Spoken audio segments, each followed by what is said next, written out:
Welcome back, John and Matt. Thanks, Sharon. Thanks so much for all that you guys are sharing with our listeners here, and we're just really grateful for the time that you've given us. I wanted to get right into the do's and don'ts, right? For those of you who don't know what that means, DO is a directed energy weapon, and it's basically out there as this ammunition, this laser technology that doesn't require any ammunition, that can be shot from the skies. And Fox News did a big report, and for those of you who heard me a few weeks back, I played that clip for you. But you know, we can't help but ask this question: is this a role in some of these fires where these firefighters have not seen this type of fires in all their careers? So I'm going to just put the question out there for John or Matt to take, please. Well, I'll start by saying a year ago, after the Tubbs fire, John and I started scratching our heads and doing research, and that's what could have caused this, what happened, and we both started coming up with the same theories, potential theories, and absence of any other explanation. Because we could not come up with any other explanation, we started looking into directed energy weapons, and it's like, oh my God, this could actually explain it if this was actually what was going on. Number of fires, rate of spread, et cetera, et cetera. And the way the fires burn. So we've been talking to you, and we've mentioned the word microwave. We've been talking to you of how these things that are metal and attached to metal burn completely, and how things are plastic, standalone plastic, whether it be garbage cans or play structures, seem to be fine. And it just seemed similar to what you'd see if you stuck those in a microwave oven. Wow. And then you start reading about directed energy weapons, and it's like, oh my God, is this, I mean, and I'd love somebody to explain another way, another theory, another method that would explain these anomalies that we've seen. And I hope this is not the case, but that makes the most sense for me at this point. It makes the most sense of what's going on. When I think of directed energy weapons, I think of lasers, laser technology. And the evidence is out there for anybody that wants to look, anybody that thinks this is a bunch of hocus pocus, that these things don't exist. The evidence is all over the internet. These companies give these elaborate presentations for their stockholders and show off their wares. And yeah, this is a laser weapon that we mounted to the nose of this airplane. I mean, the evidence is out there. So there's virtually no argument that they exist. Yeah, it exists. The military has it. It can be done from satellites, from drones, from airplanes, from helicopters, or it actually can be ground-based. So that it all exists, and it's pinpoint accurate. It's pinpoint accuracy. They can with laser technologies, and the difference between laser and microwave is just the frequency. It's all the same. It's all frequencies, and it's just a different frequency on the electromagnetic spectrum. That's all it is. So okay, so yeah, I don't know all that much about directed energy weapons, but I know that what I've seen generally appears to be kind of like a laser, but it appears that there's what, for lack of better words to use, a palette of technologies that are available, and it might just be different frequency ranges that they're using. But I was able to find pretty clear and compelling evidence during the Tubbs fire that with pinpoint accuracy, like Matt pointed out, that those houses were decimated by what looked to be laser technology. But there's differences between that fire and the Paradise fire. The Paradise fire, we were able to see wood stoves, refrigerators, washers and dryers. None of that was left after the Tubbs fire. So it just appeared to be and feel a little bit different. a little not It was total devastation, but the shells were still there. The shell of the refrigerator was there. The shell of the stove. The shells were still there on this fire. Everything was destroyed, but the shells were there. In the Tubbs fire, there were a lot of foundations where there were no shells of anything. It was just total devastation. So, Wow. Yeah, and then you get back to, he mentioned something earlier with the directed energy weapons. You get back to quote unquote chemtrails, and chemtrails is a slang term. It's actually not a scientific term, but you've got stratospheric aerosol injection, which is a true term. You can look it up. That is going on.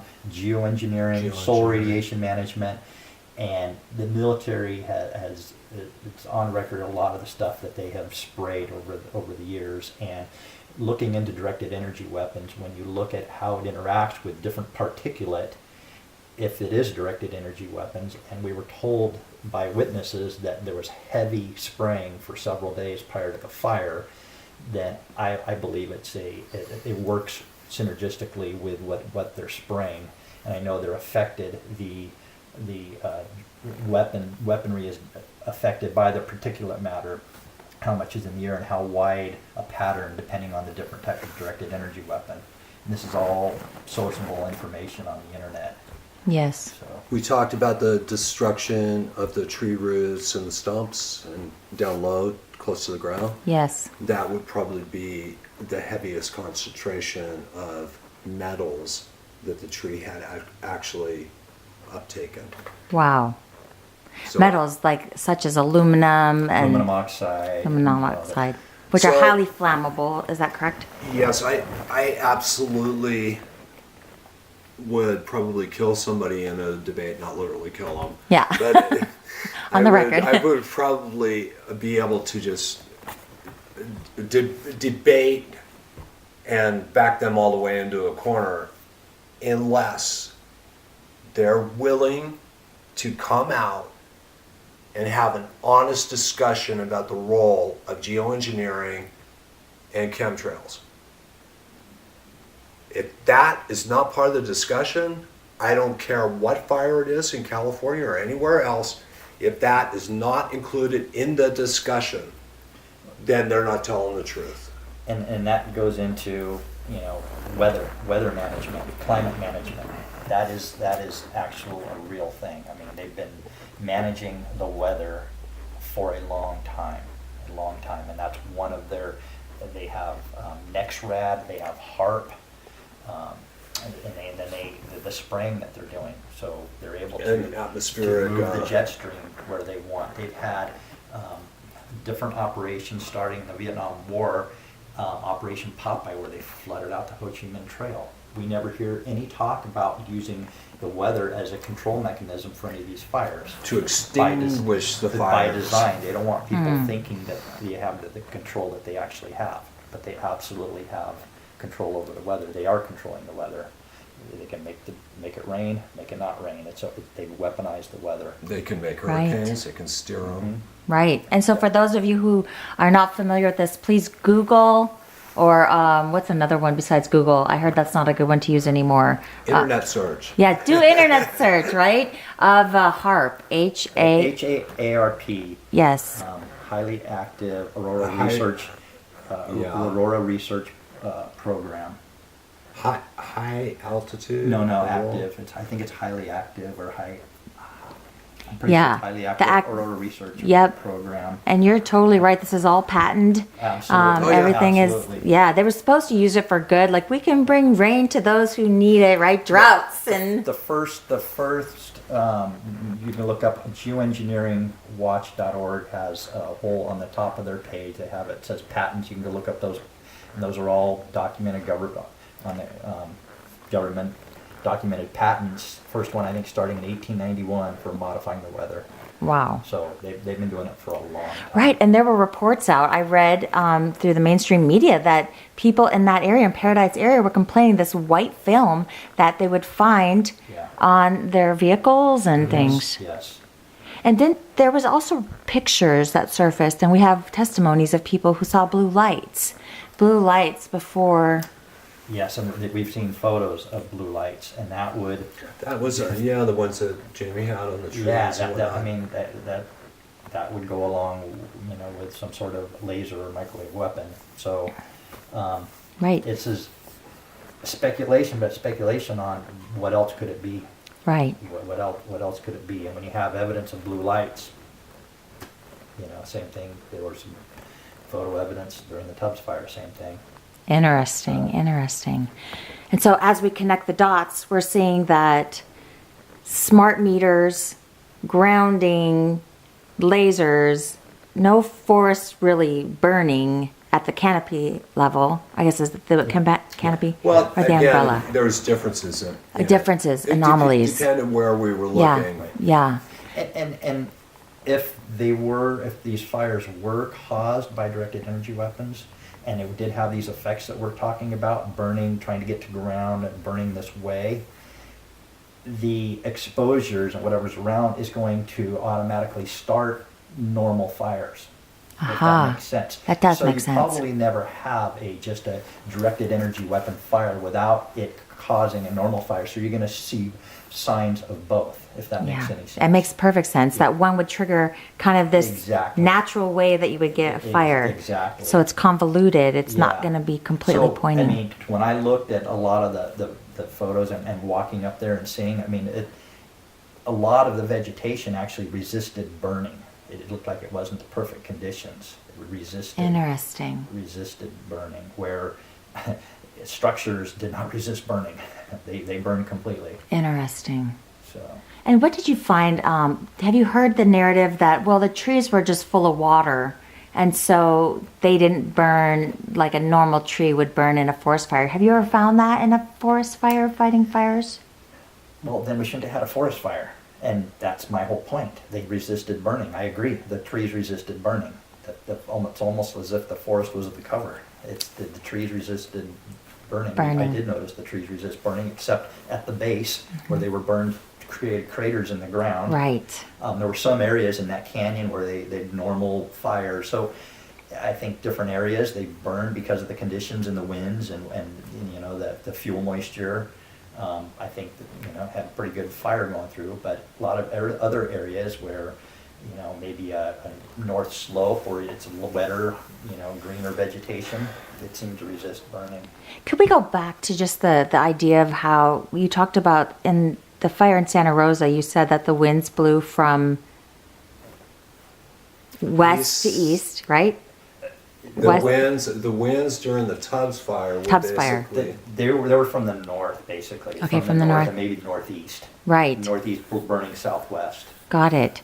And then what about the fire in Paradise? Did you remember what they had? So that burned from the north, and it burned south. I would say southwest. Southwest. So from the northeast to the southwest. And is that usual? Well, the north and easterly winds, like the Santa Ana winds, easterly winds, those are the worst because they're coming from the land, not from the ocean. Gotcha. Coming from the east, so they're the driest. They're Yeah. the most dangerous. Got it. Called the Satan winds, Santa Ana. Santa Ana winds. And so for this, I was just wondering if we could talk about that briefly, but it sounds like, because I've heard different reports that the winds that were blowing that day, well, some said there were no winds. Then some said, yeah, there were winds. And then, you talked about the cars flipping upside down, that being an anomaly about some kind of fire NATO. I've heard that term being used. And so I did not see any of that on this one. Okay. Like I said, I saw less destruction on this one. I didn't personally witness the car fire, but I saw a lot of photo evidence of vehicles moved and flipped upside down on a car fire, as well as the Tubbs fire. I did not see that on this one. I see. So, But just strange cars, like you had said, completely the burned rate of up. spread, I've heard different things about the rate of spread on this fire, the Paradise fire, and it seemed incredible. Like, very fast. yeah, very But they fast. said 80 football fields a minute. Is that? Something like that is Yeah, what I heard. so, incredibly fast. Yeah. What would cause a fire to move that fast? Have you ever seen a fire move that fast? So, if it's a That's a good typical question. normal wind caused by nature, it's the wind is the big factor. The wind Okay. is always the biggest factor in how a fire's gonna react. Wind Okay. and terrain. Okay. But, yeah, burn fastest upslope, uphill, south slope where it's drier, Uh-huh. uphill. But if there's some sort of other technology being used, then I have no idea. All bets are off at that Yeah. point. Interesting. Okay. There appears to be, with with the evidence of causing us to suspect these technologies being used to intentionally start these fires, which I would remind everybody that if people are intentionally starting these fires, they are guilty of genocide. Period, the end. But it appears with these technologies that there is some correlation to it causing its own local wind pattern. And that was evident with the Tubbs fire down through the Napa Valley. The people were reporting these crazy winds, and people were even reporting it quite a distance away from there. There was I saw some reports where people felt it in San Francisco. And typically fires do create their own weather. They create their own wind and create their own weather. And We're so- talking at the start, though. At the start. Yeah. So, but I mean, just typically natural fires throughout our career, we know that they create their own weather to a certain extent. And now if you're enhancing them, or if they're being weaponized through technology, then it would just only make sense that everything would be enhanced. The winds, everything else would just be at much greater based on, the heat and whatever else. Interesting. Smart winds, right? These winds that would be so smart, winds, smart fires, smart meters. right? Speaking on that idea of smart winds, John, I want to go back to where you're talking about these mobile home parks and how they weren't grounded or potentially not grounded. But yet I've seen some of these photographs that have surfaced where these trees aren't even touched. But yet this whole mobile home park is completely That was our experience with the Tubbs fire. okay. Is that number one, Coffee Park in Santa Rosa is not wildland. That's number one. It's flat and it's not wildland. Number two is the only thing that got destroyed was the homes, and the trees right next to them were fine. They were still green. So this one in Paradise is a little bit different because the trees seem to have had a greater role in the fire. Wouldn't you say that? Yeah, so the trees were, I mean, there was less, there was total devastation, but like I said, the shells of different things in the houses were still there, so it wasn't down to nothing like it was in Santa Rosa. Interesting. But the canopy was still fully intact in most places, it appeared, at least around the structures and the subdivisions that we visited. The canopy was intact, and so something created this incredible amount of heat at all these houses and subdivisions. That wasn't enough, but it wouldn't get the crown going, wouldn't get the canopy going. Right. I want to switch gears here because this is really dear to my heart. I went up with Jamie, as a lot of my listeners know, and we were just really concerned about the victims and how could that many people get out, because we were hearing conflicting stories from some of the first people who got out, from some of the tow truck drivers who went in after the fire had happened. And, I want to understand more about where are they? If you guys can even give us any kind of theory. Wouldn't we all like to know that? Yeah. We believe that the total population in Paradise and around Paradise is somewhere in the neighborhood of 50,000. And that Paradise is a town limit, so it's marked. The town limits are marked, and it says 27,000. We believe, based on the witness testimony, that there has been a significant buildup over the last 15 or 20 years up there increasing and increasing and increasing and increasing. So we're looking at numbers probably more like 50,000. And what happens in a disaster like that is that if people wait too long to get out, the roadways turn into parking lots. There's just too much traffic congestion. And this fire sounded like it just happened so fast that people left when as soon as they knew there was danger, it seemed like they left. Well, we Even talked that was- about the alert system. If Yeah, they yeah. had been alerted to do a mandatory evacuation, maybe more people would have gotten out. But So, do we remember how many residences were destroyed? I think they said like 16,000 possibly, So- roughly.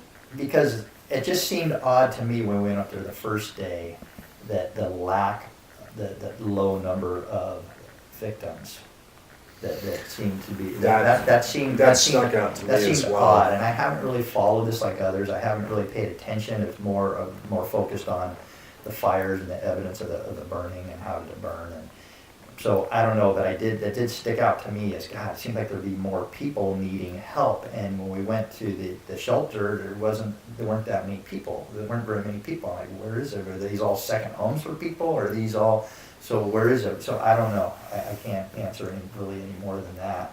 it's hard to say. It's really hard to say. But based on the testimony from the tow drivers and what I saw of the evidence immediately after the fire blew through there, I believe that many people lost their lives inside their cars, that they were literally just torched alive. And can I prove that? Well, all the evidence has already been removed. And those cars along the roadway that we see the pictures of where it looks like they pushed them off the shoulder of the road, those have all been removed already. So the cars that Matt and I were looking at up there were, personal vehicles that were not on the highway. So I'll tell you one thing that bothers me is I've talked to people that I know in the area, and 30 days after the event, I think it was up 30, maybe I'm wrong on the time, but a long time, weeks after the event, they still weren't able to go up there and check on their cats or whatever. And when we got through there, PG&E had been there, and they were fine to be in there. And they turned the power off. They could escort people in, but people were not allowed in even to check on their pets for a long time. And so that bothered me. While you had crews of hundreds of PG&E crews in there, cutting trees, putting in power lines, while the residents, the property owners, weren't allowed to go in and check on their animals or their cats or whatever. So that stuck out as it seemed just like a lack of respect for the property owners. Yeah, I want to talk about that too. We went up there and we saw, these horses and these dogs that did survive, and they were just kind of roaming up there and really hungry. I felt like they were hungry. We were like throwing them chips, and I hope I don't get in trouble for saying that on air. But that is disturbing to me that, you had PG&E up there. You had all these things, this debris being taken away. Yes. Like, oh, we're rebuilding, we're starting over. And it sounds a lot like 9/11. It does. And they went right in and just... And I think the other thing that was so startling for me is the human resource and equipment resource allocation to that fire just seemed so much greater than any sort of aid or help that went out to the victims. Yeah. It was Yeah. exponentially Yeah. greater. Yeah. And that it just struck me as And when you Not drive right. along, as you've probably seen when you're driving along, I mean, you see tree after tree after tree along the utility lines, big ones and unburned ones. We're talking 4 or 5 foot diameter, some of them ponderosas, that are being taken out. I mean, on people's private property. Right. And being taken out and being sent, I don't know where, but we're talking thousands and thousands of board feet of good lumber that's all being extracted before residents were even able to come back and check on their Right. one of the properties that Matt and I looked at and gathered forensic evidence on there was two different things that had gone on there. One was a tree notice of their intent to remove any damaged trees on the property. Okay, that's one. And the other one was hazardous materials. Okay, and so they had tagged this as, okay, you're clear, you're cleared of hazardous materials, and they drug all of these, steel fuel cans and 5-gallon paint cans or whatever was in them. In 1-gallon cans, they drug all this stuff out and marked it with an X, and then, they'd been inside of where what was left of the structure, inside these people's private property, sorting through for all of this. And the back to the cutting of all the trees. It's like, question, why are they doing that? Why are they cutting all these big trees down? They weren't affected in the fire. They know that. Why? And then you hear about 5G. Right. And one witness we talked to one of the PG&E crews, and he had mentioned that 5G, he was told that 5G was going to be going in up there. And 5G, when you learn about it, it is high frequency, but it's affected by obstructions. So if there's big trees in the Wow. way, then that's going to affect it. So makes you wonder, is this... And 5G is coming. They don't make any bones about Nope. it. Nope. I just heard Whether that we want it or not. whether we want it or not, no opting out, right? No Right. opting out. I mean, we can opt out of the smart meter, but 5G. I just heard that they were talking about, mainstream media was talking about not rebuilding Paradise after all, because it's too dangerous. There's just remember these diet lanes they made? They were 4-lane roads, and then they turned it into 2-lane roads right through Skyway. And the question was, what if there's an emergency and people can't get out, or there's an emergency vehicle and you have one of these 2-lane highways, and so now there's this talk about, oh well, only having one way in and one way out of these mountain homes is dangerous. I don't think it's smart for us to rebuild with all the insurance costs that's going to cost us to rebuild. Now they're talking about scrapping the whole deal, and supposedly all these displaced people will not have a place to return to.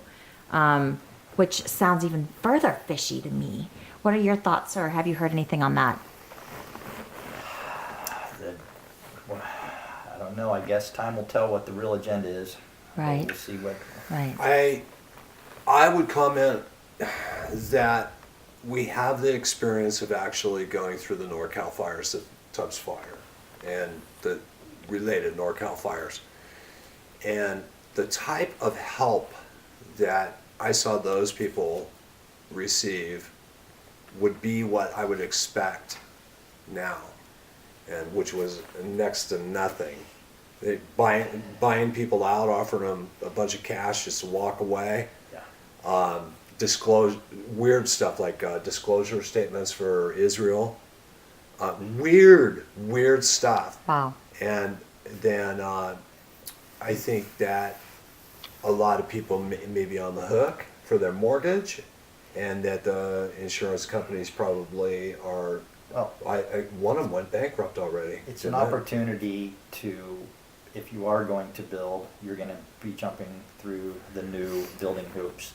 Right, The new and then smart it could standards. potentially be cost prohibitive, don't you think? Well, I think time will tell. I mean, if time will tell what the ultimate agenda is, I think, if they let people go back, how create enough loopholes to jump through or enough expense, then,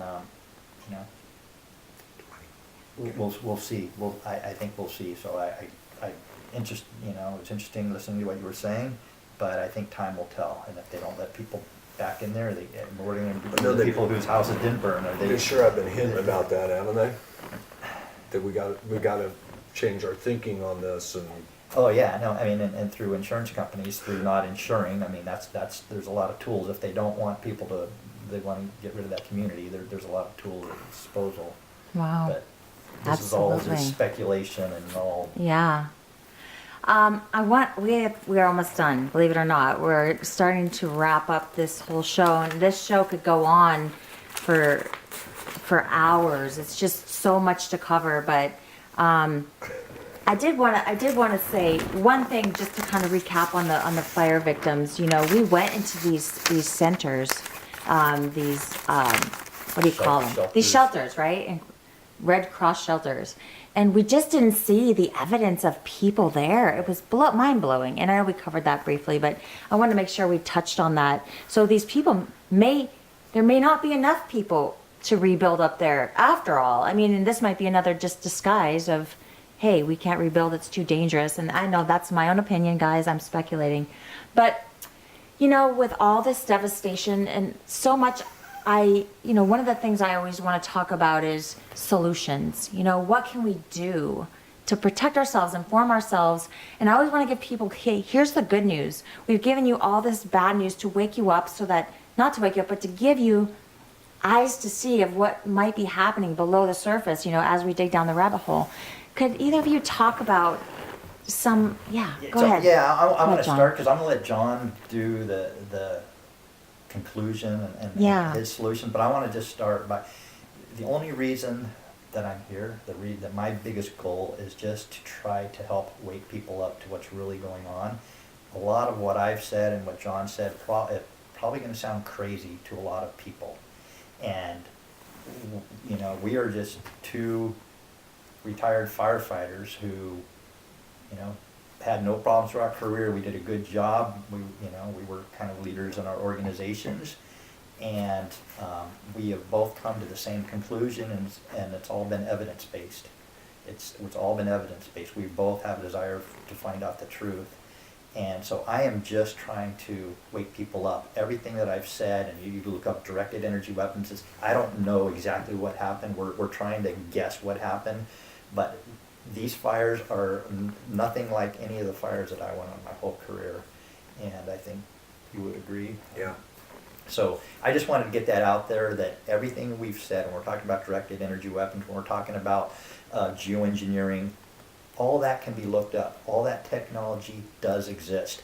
How they used it, did they use it, all that, yes, that's speculation. But absent any other better explanations, I'm ready. I want to hear it. I want to hear what those better explanations are. So that's kind of where I am. I'm going to turn it over to John with the solutions. Thank you, Matt. Yeah, I get to where I'm talking about the stuff and I'm thinking about the victims, and my heart breaks. Mm-hmm. It just breaks in two. It's like, I believe that a lot more people were killed than is being reported, and these people have just been so adversely affected, the ones that did survive, and they're going to be put through this bureaucratic hell, aren't they, Matt? Hi, we're here from the government, and we're here to help. So, oh God, it's just unbelievable. So thanks, Matt. What can people do? We always like to end it on a positive note. Some of this stuff we're talking about is really deep and really heavy, and people, I think it's bred into Americans to want to help. So people do want to get involved. So the one I always start with is pray. Pray for the victims, pray for those that were lost, pray for the people who lost property, pray for them all. And you know, families have literally been ripped apart. So pray. Pray long, pray hard. And for the people that did survive this fire, and I would give the same advice to the Southern California fire victims: network. Develop networks. Start to figure out where your peeps are, your neighbors, your co-workers. Start to figure and build lists. And those groups I would highly recommend. Obviously they would take some leadership to set up, but make them so they're more of a leaderless group. Can you agree on that, Matt?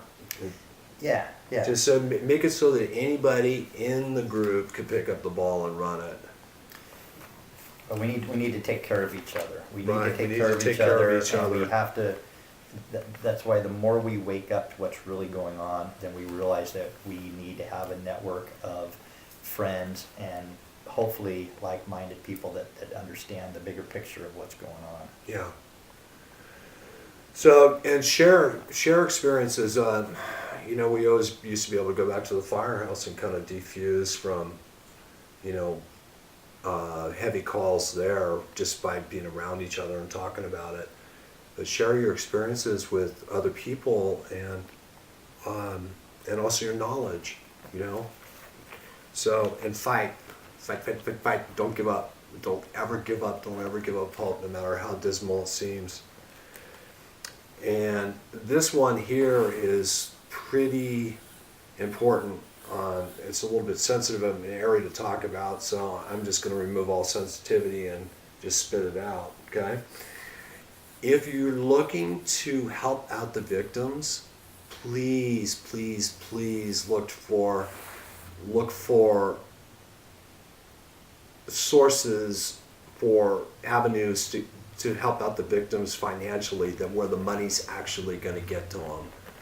Because we've seen in this nation that the amount of money that gets donated to Red Cross after a huge disaster like this, there is a fraction of the money that actually gets back to the victims. So look for viable sources to donate and try to help out that way.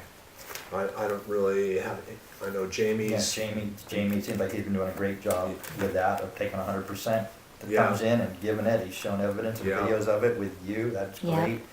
That's excellent. So yeah, that Jamie's site is A Plain Truth. So, and that's the only other one that I've seen so far. But there's bound to be others out there. But anyway, look for viable sources. Don't donate to Red Cross. It'll never get to them.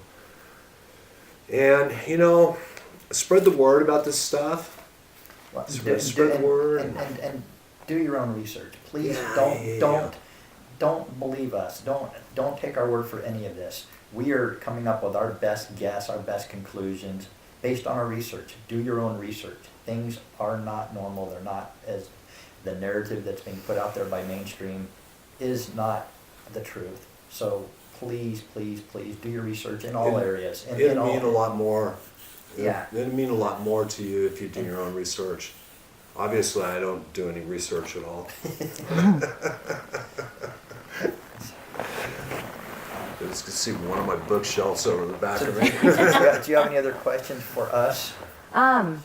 Yeah, so I wanted to just, not really any more questions, just thank you guys so much for being a beacon of light out in this world that's dark. You know, because we can all get distracted by things of just normal everyday life that we don't have the time to kind of look into here, look into there. And so it's people like you who are shedding this light for others, really. And even though it may fall on deaf ears, just know that we're seed planters and that we're trying to help as many people as we can get the word out there. So I just want to thank you guys so much for what you've done. And I know I went on one of these excursions. I didn't get to go inside Paradise, but you know, you were there. You saw so much, and thank you for being eyes and ears for those of us who didn't get to see some of the devastation inside of there. And you're such a voice for the victims. I mean, they don't get their say. They don't get to tell their story. And so for them, you know, this is going to probably be, a really bad memory for a lot of people. Remember Paradise, but, you know, a lot of their family members are grieving and hurting, and they want to know the truth. They want to know. And so thank you from the bottom of my heart for sharing your stories and your expertise and just being able to talk about it. This is huge for us, and I'm just really thankful. We have about, 5 more minutes if there's anything else you guys want to conclude with. Otherwise, we'll turn it over to some commercial breaks. I got an idea. What? Let's the three of us pray. Okay. How's that? All right. You want to lead us? I'll lead it. Okay, I'll John. lead it. Dear Heavenly Father, we thank you for this day. We thank you for the many blessed relationships that we have, our family and our friends, for the many, many blessings that you bring us. Lord, we send our love out to the victims of the fire, those lost, and those people who are still suffering, and all of the other disasters that are going on across the nation. And we ask you, Lord, to pick up those people's spirits, and so that they don't lose hope, and provide for them. And Lord, we ask that if there are people that are intentionally using these technologies to harm others, we ask that you expose them or strike them down into hell, into the depths of hell, Lord. We thank you, Lord, for hearing our prayer. Amen. Thank you guys so much. And on that note, we are going to continue this Paradise Fire coverage as long as, we have breath in our lungs. So next week, we'll get into some more of the photographs. I'm going to be compiling together a YouTube of this interview, as well as overlaying a lot of the photographs talked about during this presentation. And so definitely stay tuned, guys. You're listening to FERlive.com, Down the Rabbit Hole with Shelley Lewis. I'll see you guys next week, virtually, of course, and we will talk more and more about hot topics such as the Paradise Fires and the directed energy weapons and smart meters, and how we can actually get more informed, as well as 5G that's coming. All right, so I know I said, 5G, what can we do? I want to give you guys some serious answers to that and some solutions. And so John, Lord, and Matt, thank you guys so much again for coming on our show. Thank you Thanks so for much the for opportunity, having Shelley. us. Yeah, Thanks you for the guys. opportunity. Thank you guys so much. All right, see you guys later. Bye.